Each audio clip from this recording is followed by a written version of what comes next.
1 kilo हमने दही ली है, इसको अच्छी तरीके से हमने फेंट लेना है। थोड़ा सा हमने कुकिंग ऑयल डाल के इसके अंदर प्याज डाल के लाइट से कलर के कर लेना है। नमक, लाल मिर्च, हल्दी डाल के इसको अच्छी तरीके से मिक्स करके 2 कप हमने बेसन डाल के इसको अच्छी तरीके से हमने मिक्स कर लेना है। अच्छी तरीके से हमने इसको मिक्स करते रहना है और जो हमने फेंटा हुआ दही है वो इसके अंदर डाल के अच्छी तरीके से वो भी हमने मिक्स कर लेना है। 4 गिलास मैंने पानी डाला है। इसको अच्छी तरीके से हमने हिलाते रहना है तब तक जब तक उबाल नहीं आ जाता। और जिन्होंने मेरा चैनल सब्सक्राइब और लाइक नहीं किया कर दे करें, इसको बिल्कुल फ्री होता है, इसके कोई चार्जेस नहीं है। और मैंने पकौड़ों का मसाला बना लिया, ऊपर जो कुछ मैंने डाला मेंशन किया हुआ है।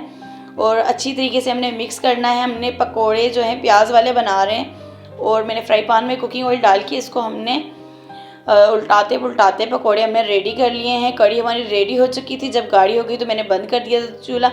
उसके बाद हम अभी तड़का बना रहे हैं, इसका भी मैंने ऊपर मेंशन किया हुआ है। माशाल्लाह इतनी ज़बरदस्त कढ़ी बनती है, इसको आपने ज़रूर फॉलो और लाइक करना है, शेयर भी करना है। अल्लाह हाफिज़।